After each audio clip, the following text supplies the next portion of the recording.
Boa noite, amigos. Estamos aqui com mais um estudo no Grupo Espírito Saber Amar.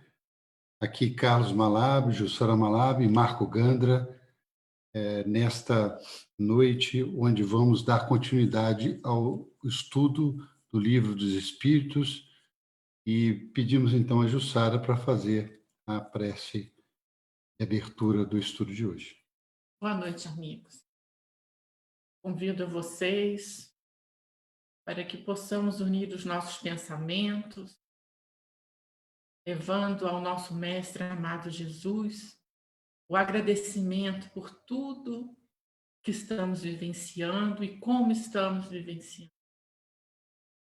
Aproveitando a oportunidade de solicitar os amigos espirituais, nossos anjos da guarda, que possam, junto conosco, nos ajudarmos nesses momentos de reflexão, de estudo da doutrina espírita, amadurecendo os nossos conceitos, as nossas reflexões, para vivermos de acordo com a natureza, com as leis divinas, com as leis de Deus. Tua paz, Senhor, fortifique os nossos lares, nos ajudando ao desempenho das nossas atividades do dia a dia. Que assim seja. Assim seja.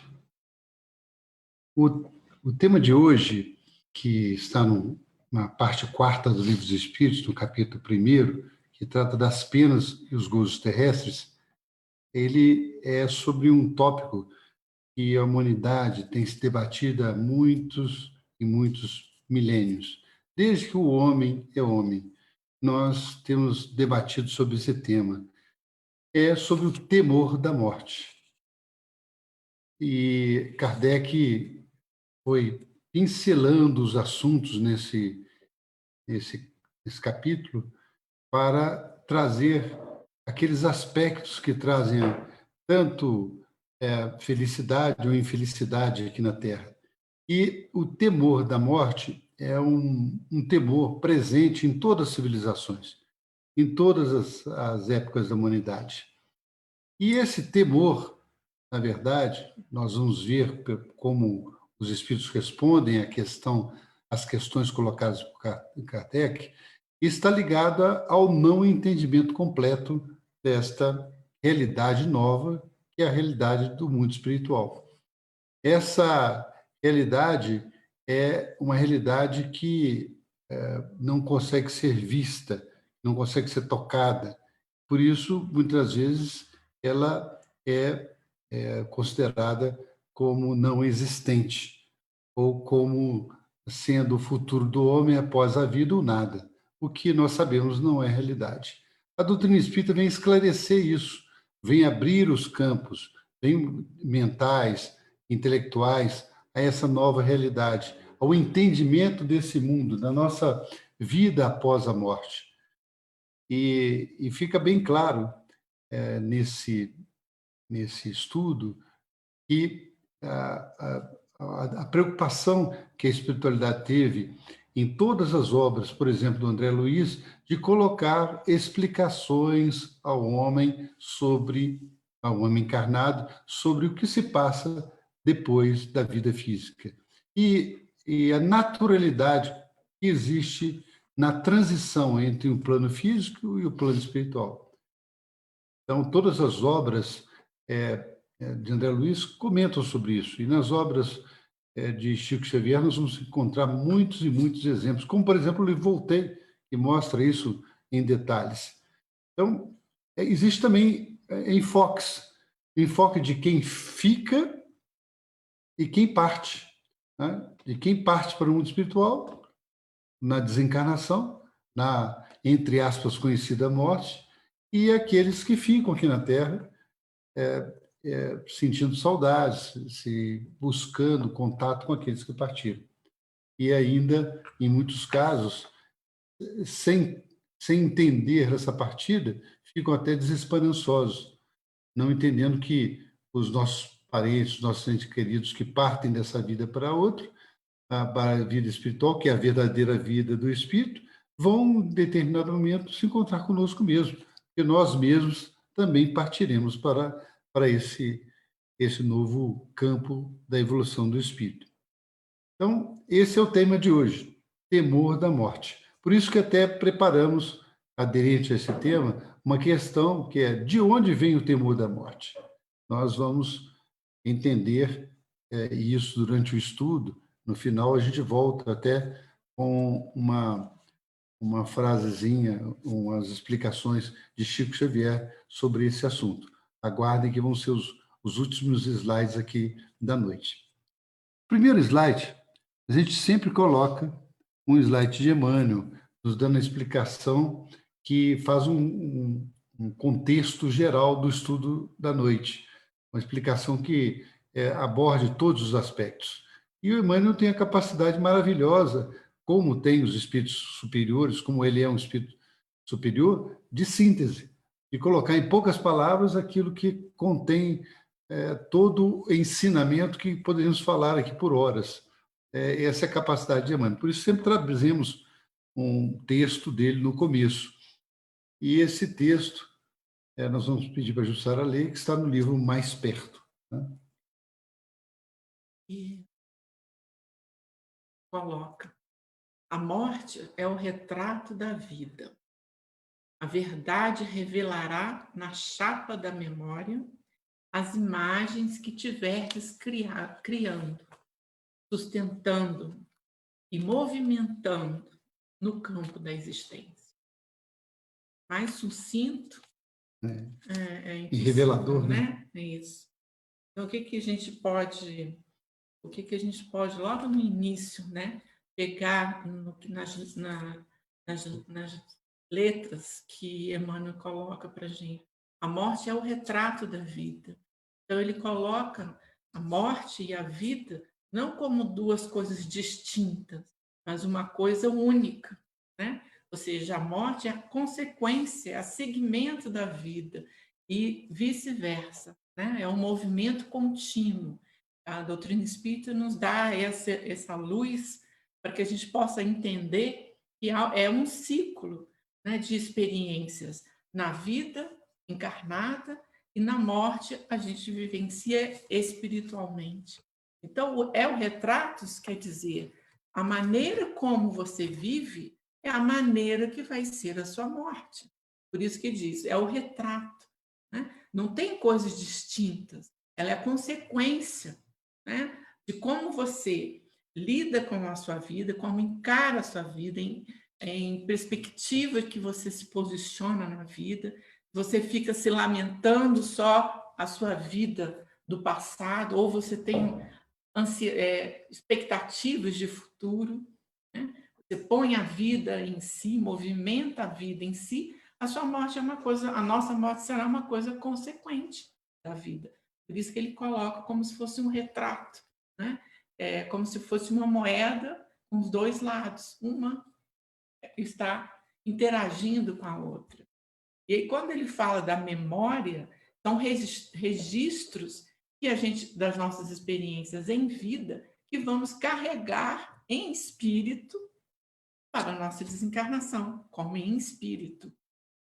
Então, por isso que ele fala que você cria, que você sustenta nas suas ideias, nos seus sentimentos, nas suas emoções, no seu campo de ação, né? Movimento, é o que nós vamos levar para o outro lado, né?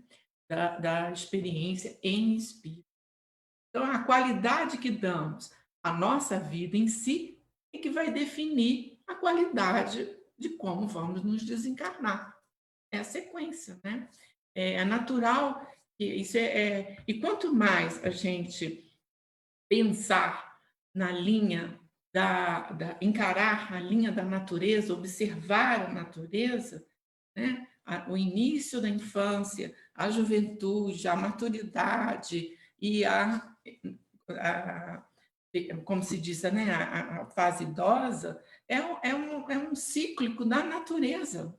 Tudo se transforma. Né?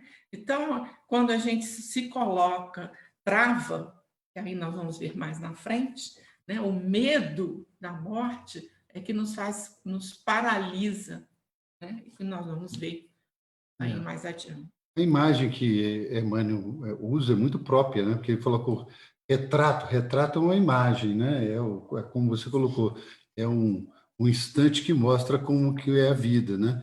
E ele diz assim que isso vai revelar, então, o que nós estamos criando, sustentando e movimentando. Quer dizer, são atitudes que nós tomamos, que dependem de nós, não depende de ninguém. Por isso que ele coloca o que nós criamos, e não basta só criar, o que nós sustentamos pela consistência, pela atuação nossa contínua, e aquilo que a gente movimenta em torno de nós, o nosso campo mental, as nossas vibrações. Então, essa verdade é a verdade do Espírito, porque tudo isso que ele fala, criar, sustentar e movimentar, são ações individuais do nosso espírito, no campo da existência. É assim que a imagem que ele coloca é bem clara, no sentido de que a nossa vida, após o desenlace do corpo físico, será o quê? Um reflexo daquela vida, como diz aqui, ressaltou Jussara, quando estamos aqui na Terra. Não vai haver diferença, porque muitos pensam, não, depois da morte, então eu sou outra pessoa. Não, é a mesma pessoa, com os mesmos trejeitos, com as mesmas necessidades, com os mesmos recursos, com as mesmas disposições íntimas, com as mesmas vibrações mentais. Esse o retrato que pode ser visto quando passamos para o outro lado da vida espiritual. Não é isso, sabe? Então, esta reflexão de Emmanuel, ela é muito importante para a gente, no sentido que ela nos deixa tranquilos para agir no hoje, pensando no futuro da nossa experiência como espíritos encarnados. Vamos partir, então, para a primeira questão do Livro dos Espíritos da Noite. Na verdade, são duas questões e um comentário de Kardec sobre o assunto. Ele colocou nessas duas questões esse aspecto do temor da morte. Então, na questão 941, ele pergunta assim: para muitas pessoas, o temor da morte é uma causa de perplexidade. De onde lhes vem esse temor, tendo elas diante de si o futuro? É a questão central, né? De onde vem esse temor? Falece-lhes, responde os Espíritos, falece-lhes fundamento para semelhante temor. Mas, que queres? Se procuram persuadi-las, quando crianças, de que há um inferno e um paraíso, e que mais cedo é mais certo irem para o inferno, visto que também lhes disseram que o que está na natureza constitui pecado mortal para a alma, sucede então que, tornadas adultas, essas pessoas, se algum juízo têm, não podem admitir tal coisa e se fazem ateias ou materialistas. São, assim, levadas a crer que, além da vida presente, nada mais há. Quanto aos que persistiram nas crenças da infância, esses temem aquele fogo eterno que os queimará sem os consumir. Ao justo, nenhum temor inspira a morte, porque com a fé tem ele a certeza do futuro, a esperança para contar uma vida melhor. E a caridade, a cuja lei obedece, lhe dá segurança de que, no mundo para onde terá de ir, nenhum ser encontrará cujo olhar lhe seja de temer. Então, esta é a resposta que os Espíritos dão. Depois, Kardec até se refere na questão 730 do Livro dos Espíritos, nós vamos seguir, vamos para lá depois. Mas vejam, essa resposta dos Espíritos é completa, né? O temor da morte. Ele pergunta sobre a questão, na questão ele coloca sobre por que esse temor, né, está, na verdade, na incompreensão da morte, na educação deficiente que temos quando criança, como visões distorcidas sobre qual é a vida no mundo espiritual. Por isso que os espíritos aqui deixam claro que essas visões distorcidas de que existia um céu, um inferno, um paraíso, um purgatório, são visões que geram mais confusão e geram mais dúvidas do que esclarecem. Porque elas, em si, consideradas como um dogma, elas vão trazer muito prejuízo para o espírito. Porque para aqueles que, como dizem ali os espíritos, já têm capacidade mental de analisar em detalhes esses aspectos, eles consideram isso uma fantasia, né? E uma coisa improvável. E daí se tornam pessoas sem crença nenhuma, desacreditando em qualquer coisa e tornam-se, como ele diz aqui, ateias ou materialistas, né? Por não entenderem essa história de um inferno ou de um céu eterno, né? Porque nós sabemos como que isso se encaixa na nossa vida, né? Tanto para as pessoas, nós temos recuperação na Terra, porque hoje na Terra nós temos pessoas que erraram e têm capacidade de se recuperar e fazer uma nova vida. Por que então, no mundo lá depois da morte, usando a bondade de Deus, nós também não temos oportunidade de nos corrigirmos e também assumir um status melhor de vida no mundo espiritual após a vida daqui na Terra, se mudarmos o nosso tônus mental? Então, essas questões não batem e levam as pessoas, então, a se questionarem sobre isso e, muitas vezes, ao materialismo, né? A gente ele vai comentar muito pouco lá na frente, mas é bom a gente ressaltar porque nos dá base, a gente começa do começo, né? Porque o porquê há esse temor? Ele está implícito na nossa natureza, porque é o princípio da conservação. Certo. Por isso que a gente se assusta, por isso que nós temos o princípio de temor da morte, porque a gente defende a nossa existência, A vida, né? a vida. A vida, E está na natureza isso, né? Está na natureza. Mas, ao mesmo tempo, é o que a gente estava falando, né, no outro slide, se a gente seguir, né, compreender o ritmo da natureza em si, a morte também faz parte.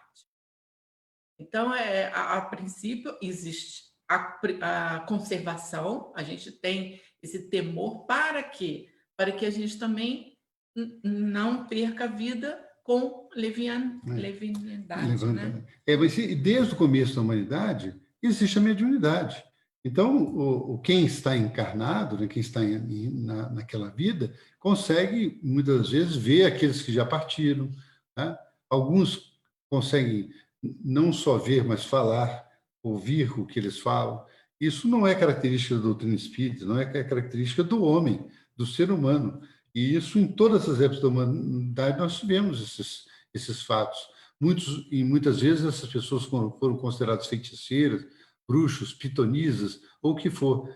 Mas essa capacidade da mediunidade mostra, então, que a morte não é uma parada final para o ser, né? A morte física, porque nós temos o prosseguimento na vida espiritual. Então, realmente, parte do temor da morte está ligado, como a Jussara ressaltou muito bem aqui, à lei de conservação, e parte ao temor que nós mesmos criamos, ou que nós mesmos assimilamos da sociedade por uma educação moral e espiritual deficiente. Tá?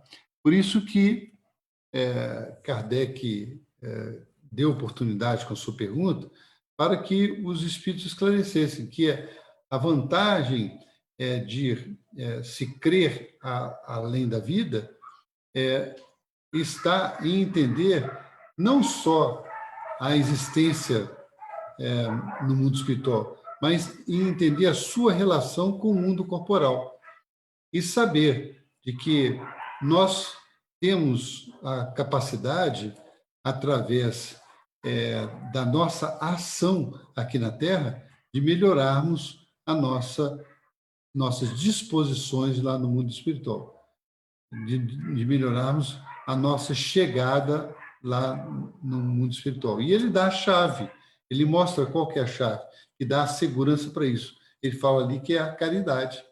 A caridade é que lhe dá segurança, né? Aquela caridade verdadeira, não aquela de proforma, mas aquela verdadeira, que parte do íntimo da criatura. E na vida espiritual vai encontrar pessoas que lhe saibam agradecer pelos atos que toma aqui na Terra. Então, essa resposta dos Espíritos, como sempre, nos faz meditar, nos faz lembrar de outros aspectos que vão ser abordados aqui para frente. Aí nós vamos lá buscar essa questão que Kardec colocou, que é a 730.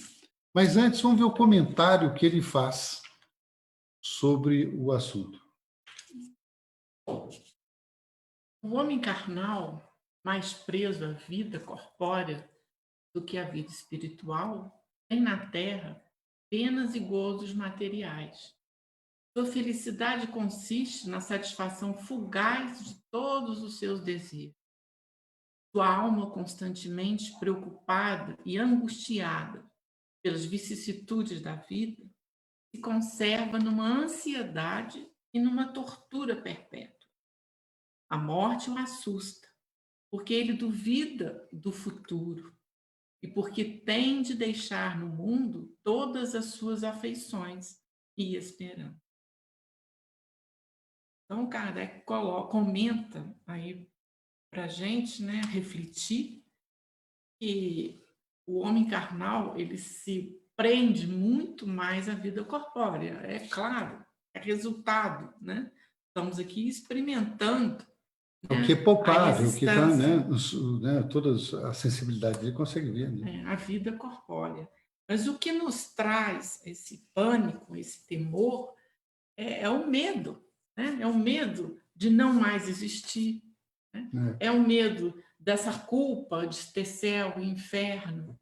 Né? A culpa de não ser bom o suficiente para gozar do paraíso. Eternos, né? Eterno.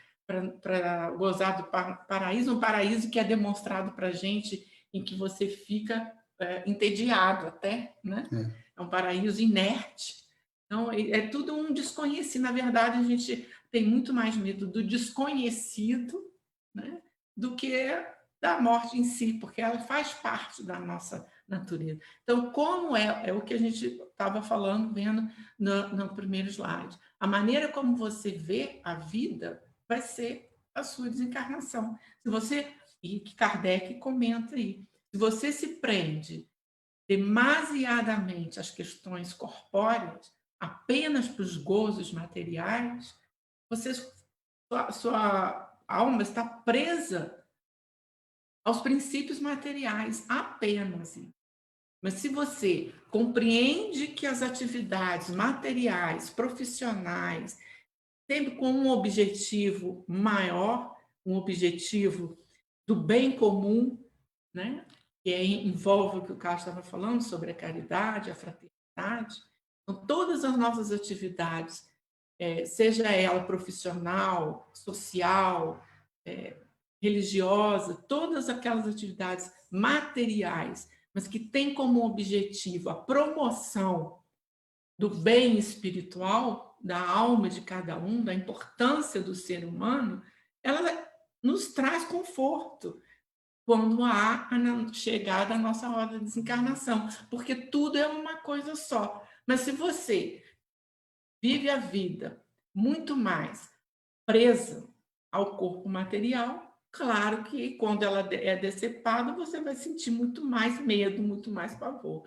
Então, o entendimento da unicidade da vida é muito importante nessa fase de entendimento que a doutrina espírita traz para a gente, né?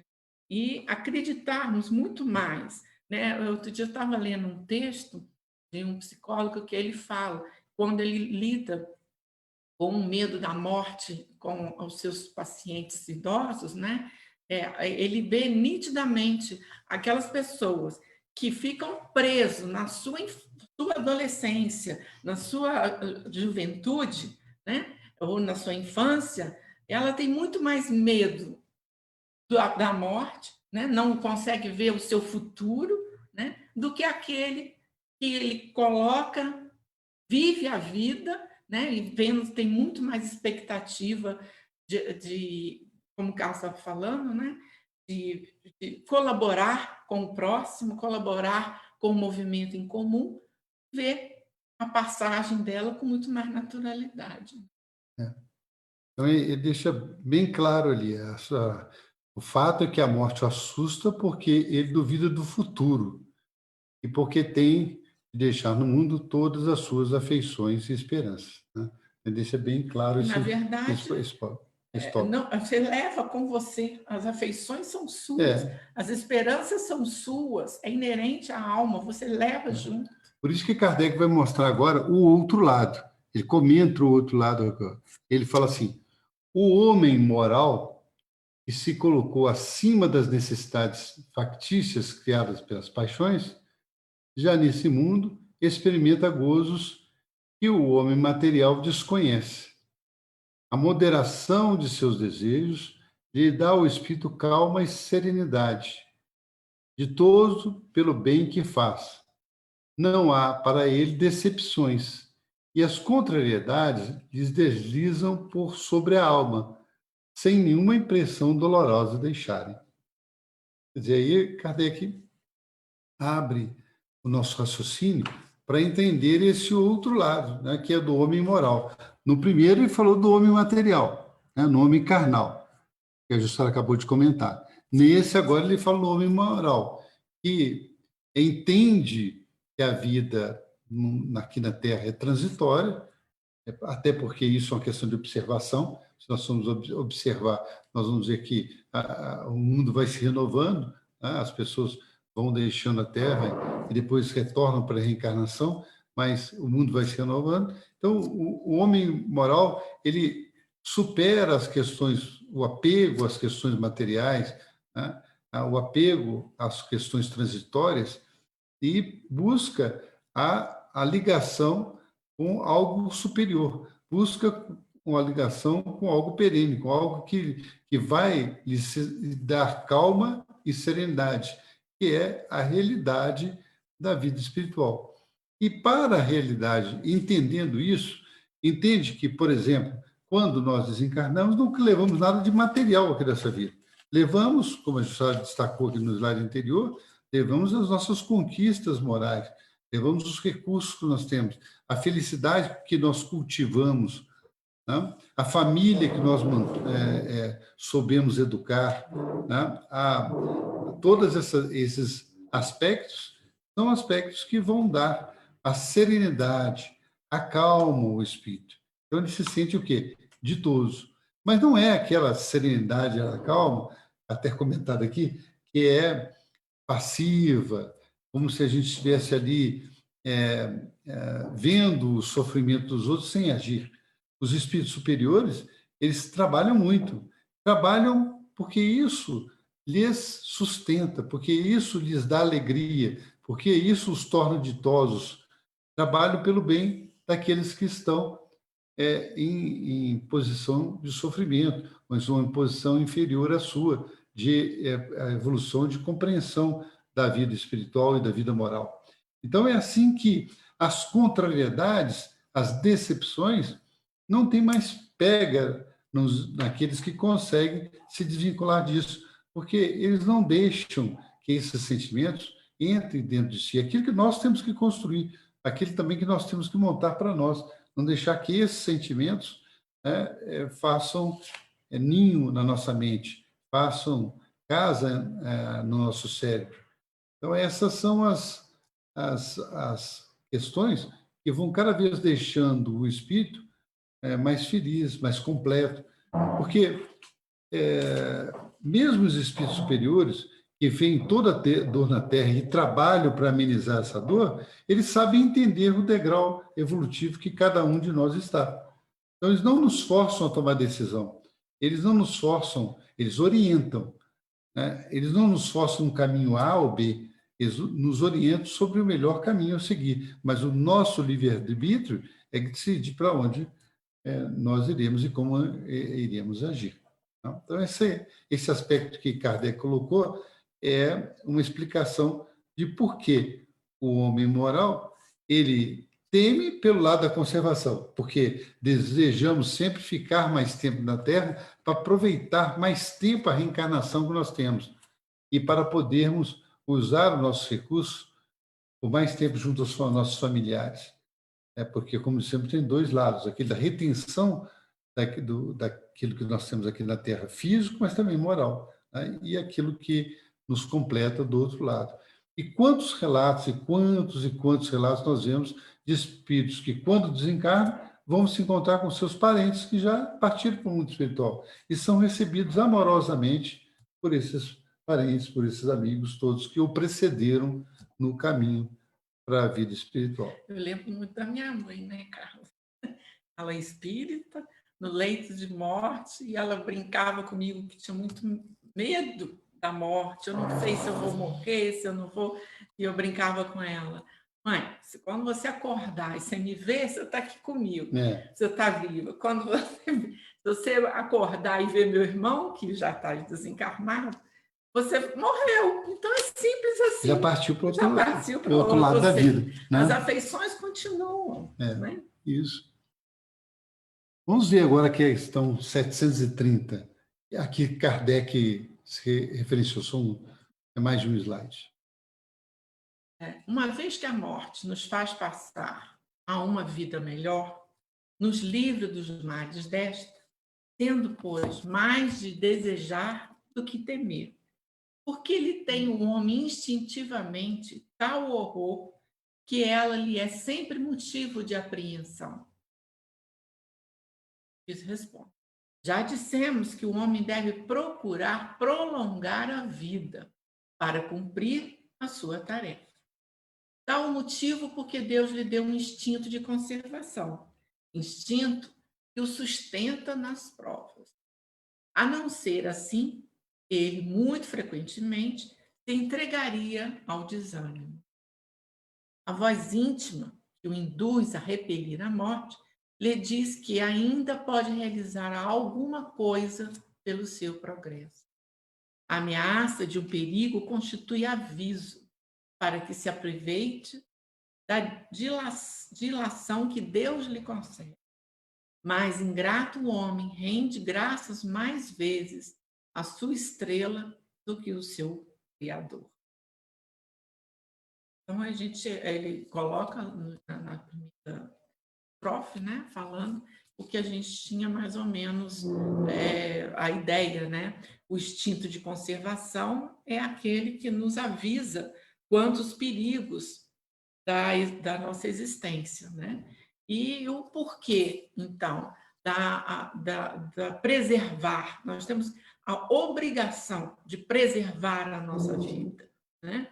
Primeiro, que é uma dádiva divina. Segundo, que é uma oportunidade de você correr atrás, de aprender, né? De não repetir novamente os nossos enganos, aprender com os ganhos e as perdas que a vida nos ensina. Então, nós temos muitas atividades para aprender. Mesmo que a gente já está mais depois dos 60, já não está mais trabalhando, nós começamos a ser avós e tudo, temos muita tarefa ainda a cumprir. Né? Então, preservar a nossa existência é uma obrigação nossa. Uma obrigação para que a gente possa ainda passar e atender, conseguir superar todos os objetivos que a gente propôs mediante a reencarnação. E aí ele fala também, né, do perigo que avisa para a gente, para que a gente possa volver, observar, refletir, analisar qual o caminho, qual a escolha melhor para a nossa vida. Pois é, muita gente perguntou: "Oh, quando será minha morte?", porque é uma preocupação constante.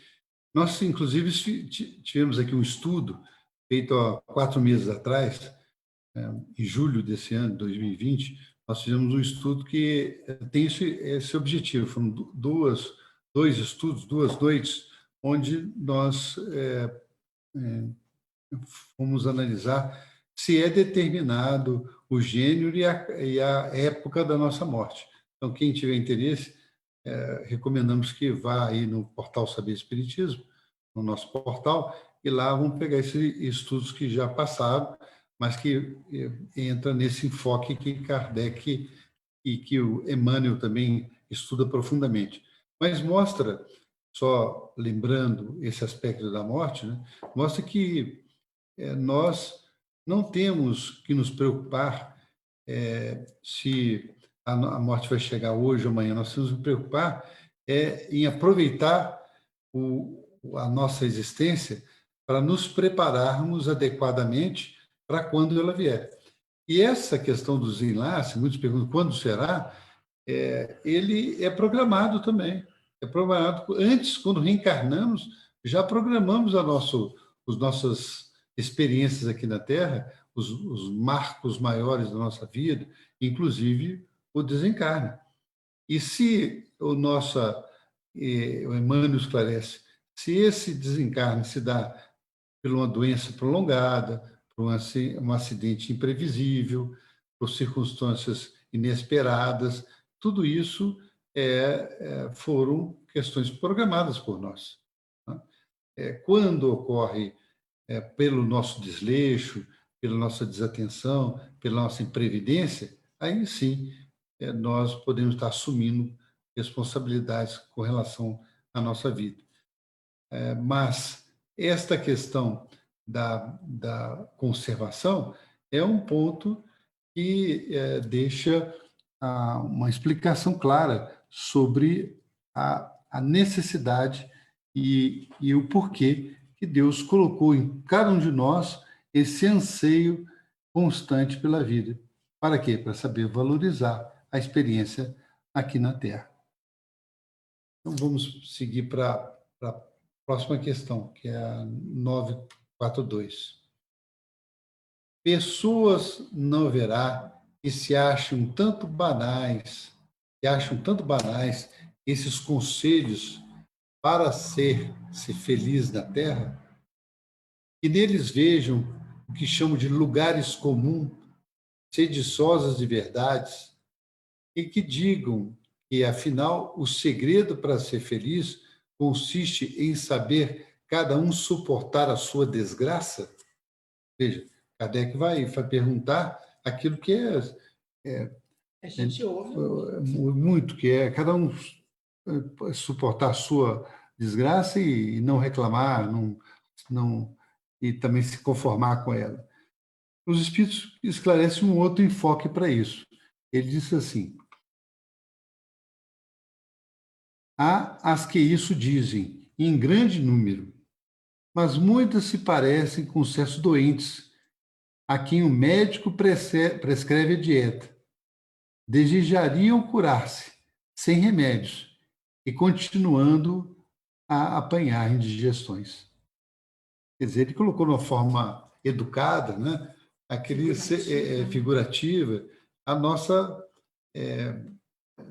persistência em não seguir as orientações que a própria espiritualidade nos dá, que a educação moral nos dá, né?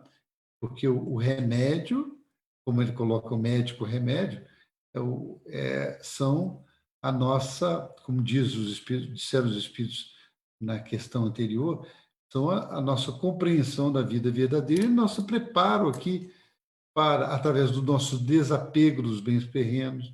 Desapegar dos bens terrenos não quer dizer que nós vamos desprezá-los, que nós vamos também não cuidar dos bens terrenos do nosso corpo. Não, não quer dizer nada disso. Quer dizer que nós vamos valorizar, que nós vamos saber usar. Nós vamos saber usar no sentido de que aquilo é um empréstimo transitório que Deus coloca em nossas mãos. E se é um empréstimo, nós temos que devolver. Nós temos que devolver ao Pai. Fazer um bom uso. E fazer um bom uso e devolver ao Pai. Sempre, é claro, com acréscimo decorrente do nosso trabalho, da nossa transformação. Por isso que, se nós encaramos os bens materiais, ou intelectuais, ou artísticos, que nossas capacidades que nós temos, de uma forma proprietária, exclusivista, nós podemos estar nos algemando a eles, sem entender que tudo isso são recursos que Deus nos deu e que nós temos que utilizar bem, mas seguir adiante. Por isso que ali Kardec pergunta se isso não seria um lugar comum, se isso não seria uma perguntas, explicações banais, né? Mas o que a gente nota é que falta em nós, na maioria das vezes, o conhecimento da base, né? A ação na base, com esse alicerce sólido.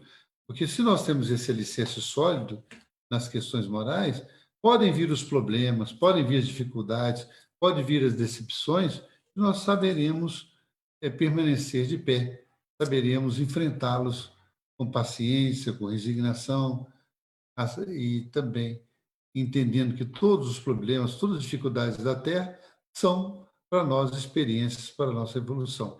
E não digam que o rico não tem problemas, né? Que só o pobre tem problemas. Não, todos os seres humanos aqui na Terra passam por problemas, por dificuldades, muitas das vezes do mesmo tipo de ordem moral. Tá? Então, independe. Aqui não é a terra de férias, é uma terra de experiência, de provas e de expiações. Por isso que todos nós passamos por essas dificuldades. Tá?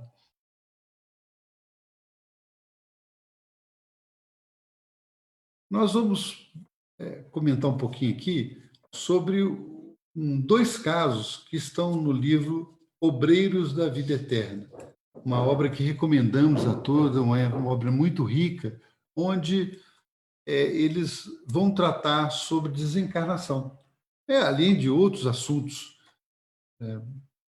que vão ser abordados lá da vida do mundo espiritual.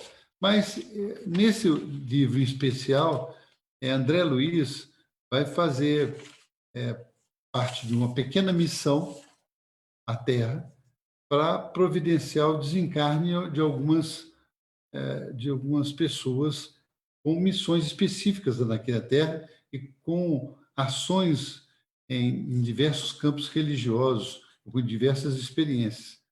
Então, André Luiz, o instrutor Jerônimo, também o colega dele, Hilário, e também o outro instrutor, Bonifácio, vão nos dar muitos esclarecimentos nesse livro sobre o episódio de desencarnação. Nós separamos aqui dois deles. Um é o que se trata do desencarne de Cavalcante. Ele caracteriza Cavalcante como sendo um católico fervoroso, muito dedicado à caridade. Tão dedicado à caridade que ele quase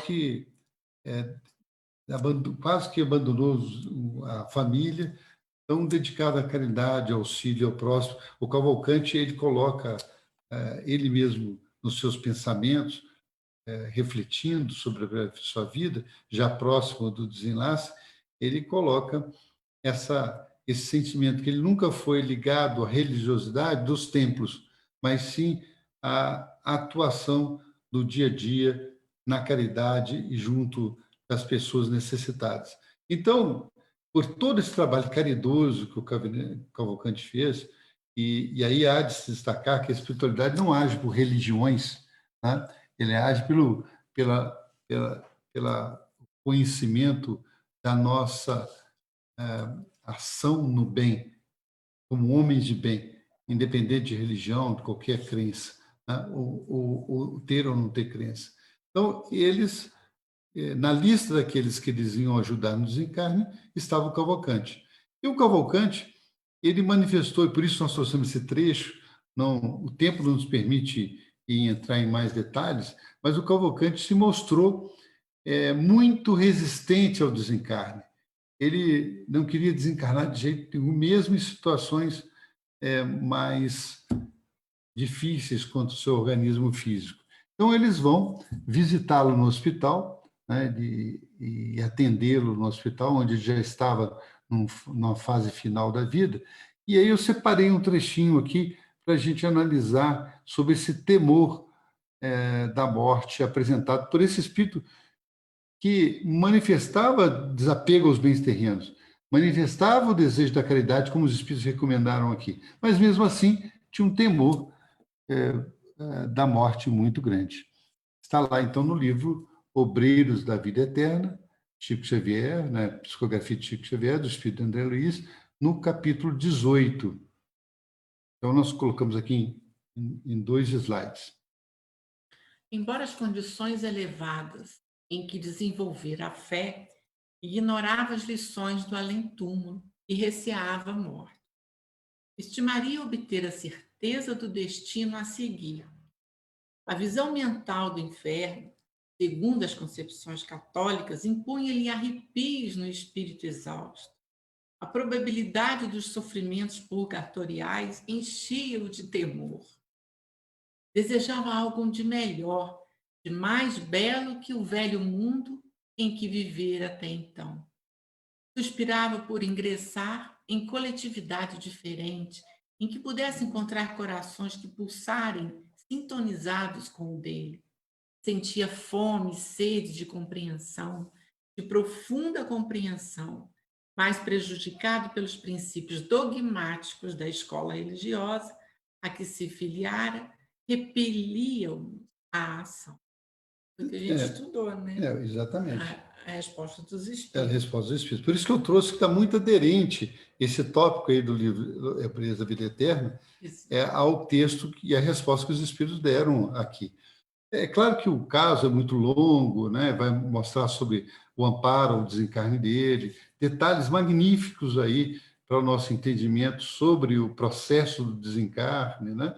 Mas nós queríamos trazer isso aqui, A ideia. né? Esse trechinho que mostra que mesmo Cavalcante sendo um homem caridoso, sendo uma pessoa que já conhecesse, desprendido, mesmo assim, pelas concepções religiosas que ele carregava, desde criança, e que ele respeitava muito, né? Ele tinha uma ideia de céu e inferno purgatório, que gerava a ele conflitos e uma desconfiança do que seria o futuro dele, né? Mesmo com tudo isso que ele fez, mesmo todo o auxílio que ele desenvolveu semelhante.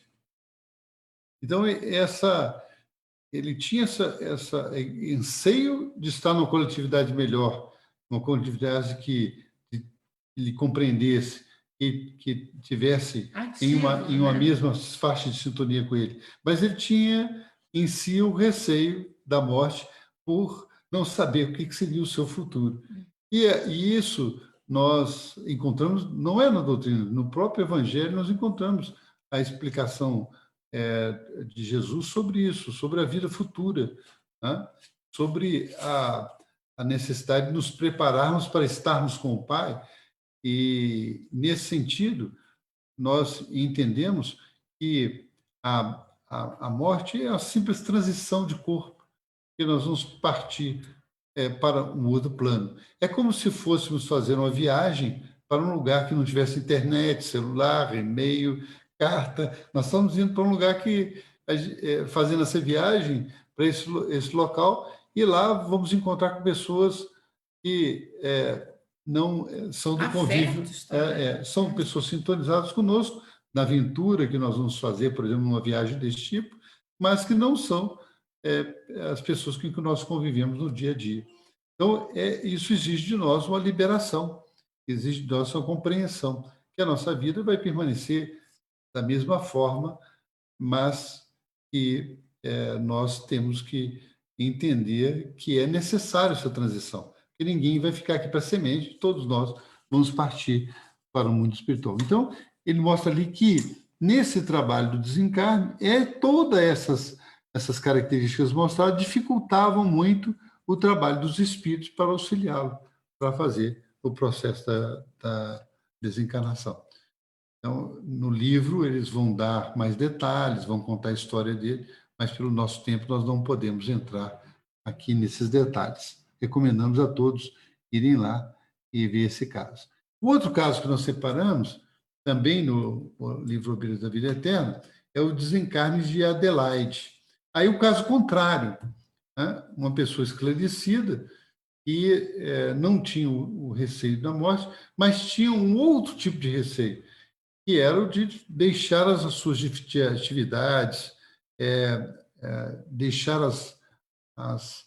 o trabalho que ela já tinha desenvolvido. Adelaide era uma senhora que, inclusive, nos esclarece Chico Xavier, depois Geraldinho tem um vídeo sobre isso também, Ivanir Severino também nos comentou sobre esse caso, né? É o único caso que André Luiz manteve o nome real da pessoa. Esse espírito que ia desencarnar, Adelaide, está no livro Obreiros da Vida Eterna, e lá ela também é dirigente de um orfanato e asilo, né? E era a senhora na Terra, se chamava Adelaide Augusta Câmara, que era conhecida também como Aura Celeste. Então, recomendamos depois que vocês pesquisem no Google, vão achar essa informação sobre essa senhora que tinha como, para vocês terem ideia de como era a evolução dela, né? Ela tinha como guia espiritual o apóstolo Tiago, apóstolo Tiago, irmão de João Evangelista. Por isso que ela colocou no orfanato o nome de orfanato e asilo São João Evangelista. Então, essa senhora foi também médium de Bezerra de Menezes, né? Esteve viva na época de Bezerra de Menezes. E aí, quem estava cuidando do desencarne dela? Bezerra de Menezes, né?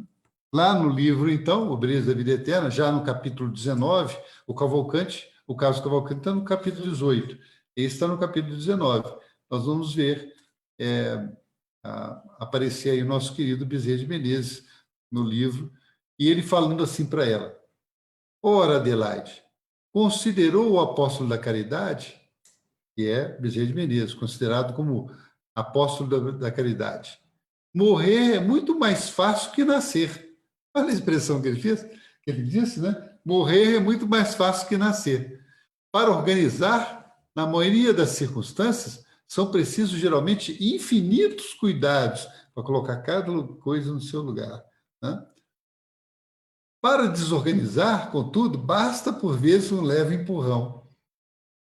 É engraçado isso, né? Essa visão diferente. Quer dizer, é muito mais fácil morrer do que nascer, né? Para morrer só basta um pequeno empurrão, que é desorganizar a estrutura física. Em ocasiões como esta, a resolução é quase tudo. Ajude a você mesma, libertando a mente dos elos que imantam as pessoas, acontecimentos, coisas e situações da vida terrena. Não se detenha. Quando for chamada, não olhe para trás. Quer dizer, ele está dando a dica, né? Ele está explicando para a gente como é o processo da desencarnação. Nós temos que nos libertar, tá? Não ficar imantado às pessoas, acontecimentos, coisas, situações da vida terra. Tudo isso algema isso na Terra. E ele continua, né? E continua dizendo, sorrindo: lembre-se de que a mulher de Lot, convertida em estrata de sal, não é símbolo inexpressivo. Há criaturas que, no instante justo que abandonam a carne, às vezes doente e imprestável, voltam o pensamento para o caminho palmilhado, revivendo recordações menos construtivas. Tropeçam nas próprias apreensões, como se essas fossem pedras soltas ao léu, na senda percorrida. E ficam longos dias fisgadas no anzol do incoerente e insatisfeito desejo, sem suficiente energia para a renúncia nobilitante. Então, o que Bezerra aconselha a ela: não olhe para trás, não fica preso ao passado, olhe para frente, senão vira estátua de sal, né? Como diz ali na Bíblia, tem esse caso a mulher de Ló. E como ele diz, também, se nós ficarmos voltando para o passado, vamos ficar fisgados aí por esse anzol, como ele coloca aí, nas questões da vida aqui na Terra. No caso dela, o maior problema não foi para eles que estavam fazendo essa missão de desligamento, não foi o desligamento dela em si, mas foi das pessoas com quem ela trabalhava no asilo, no orfanato, que fizeram uma grande rede retendo ali na Terra, né? De orações e tudo, para que ela vivesse mais. Então, tiveram um trabalho grande e fizeram o quê? Eles fizeram um período de melhora transitória, então todos aliviaram, porque ela estava melhorando, aliviaram as vibrações em cima dela, então eles fizeram processo de desencarne. Agora vamos ver que o instrutor também, Jerônimo, vai falar um pouquinho sobre essa questão para ela, né? Aí pedimos a Jussara para ler. Capítulo 19, fala, o instrutor Jerônimo fala: aliás, cumpre-nos de destacar as condições excepcionais em que partirá nossa amiga. Em tais circunstâncias, apenas lastimo aqueles que se agarram em demasia aos caprichos carnais. Para esses, sim, a situação não é agradável, porquanto o semeador de espinhos não pode aguardar colheita de flores. Os que se consagram à preparação do futuro com a vida eterna, através de manifestações de espiritualidade superior, instintivamente aprendem todos os dias a morrer para a existência inferior.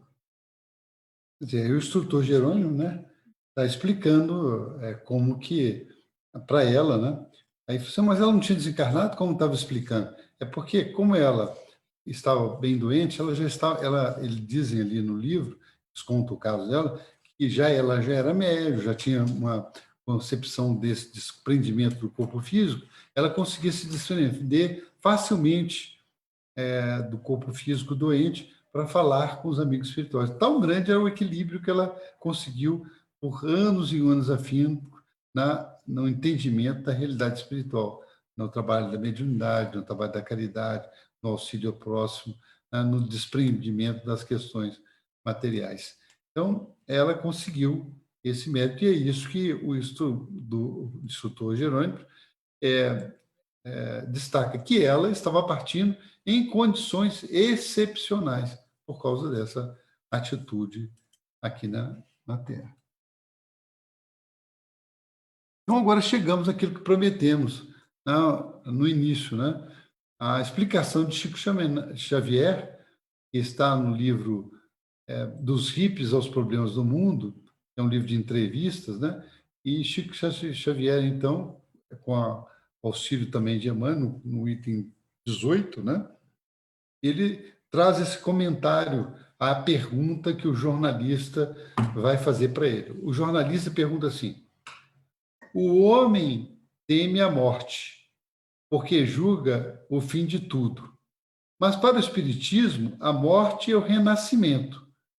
Como devemos agir para conseguirmos uma morte suave e tranquila? É difícil, não é, Chico? É o jornalista perguntando ao Chico. Gostaria de saber como conseguir ter uma morte suave e tranquila, né? Já que o Espiritismo encara isso de uma forma diferente. Então, nós vamos ver aqui mais uma explicação nesse sentido e fecha o nosso estudo de hoje sobre aquela pergunta do porquê do temor da morte, né? E aí Chico Xavier vai nos ajudar aqui a entender isso, fechando o nosso estudo de hoje. Ele diz assim: o Espiritismo não oferece solução do problema como novidade, porque o Evangelho de Nosso Senhor Jesus Cristo é um hino à imortalidade da alma. Ele próprio nos deu o quadro inesquecível da sua própria ressurreição. A morte suave, do ponto de vista de continuidade de paz, para além dessa vida, se deve à consciência tranquila. Cumpramos os nossos deveres, compreendendo que a nossa responsabilidade tem o tamanho do nosso conhecimento. Olha que sabedoria, hein? A nossa responsabilidade tem o tamanho de nosso conhecimento. Cumpramos as nossas obrigações e a morte será sempre uma passagem para uma vida melhor. Mas se adquirirmos complexo de culpa, nós estamos criando cadeias que nos aprisionam ao processo de vida inferior. E vamos emitir de nós mesmos irradiações perturbadoras, suscetíveis de criar muita luta, muito conflito naqueles de quem nos aproximamos, porque criamos esses conflitos em nós mesmos. Então, nós vemos aqui a sabedoria de Chico Xavier dando um fechamento para esse tema sobre o temor da morte. E ele é bem claro aqui. Se nós soubermos, né, buscar a consciência tranquila, cumprir os nossos deveres, nós estaremos aí nos candidatando a ter uma passagem para outro plano, para outra vida, a vida real do espírito, melhor. E principalmente sem os complexos de culpa que nos prendem à Terra como cadeias que nós temos, que vão nos aprisionar e que vamos ter que ter muito esforço para nos libertar. Então, amigos, com essa palestra de Chico, com essa palavra de Chico, nós chegamos ao estudo de hoje, respondendo aquela pergunta: por que, de onde vem o temor da morte? Vem realmente do nosso instinto de conservação, mas vem muitas das vezes da nossa consciência por não termos cumprido as nossas obrigações ou por também ter sido educados de uma forma deficiente sobre a relação com o mundo espiritual. Em alguns casos também já comentamos sobre a questão do apego às atividades que nós desenvolvemos aqui na Terra. Assim, nós chegamos ao nosso momento de oração, o momento final da nossa reunião de hoje, nosso estudo de hoje, e vamos pedir aos irmãos, aqueles que estiverem à disposição, que coloquem um copo d'água para que possamos pedir na nossa prece a fluidificação desse elemento para trazer a todos nós os remédios salutares ao nosso corpo físico e espiritual. Assim, Senhor, nesses instantes, agradecemos a oportunidade que tivemos de estudar os ensinamentos trazidos por seus mensageiros. Agradecemos a oportunidade de podermos entender melhor a questão do desenlace do nosso corpo físico, visando a nossa vida no mundo espiritual, entendendo que aqui é que somos passageiros, viajantes, e lá nós, no mundo espiritual, nós temos a nossa residência verdadeira e permanente.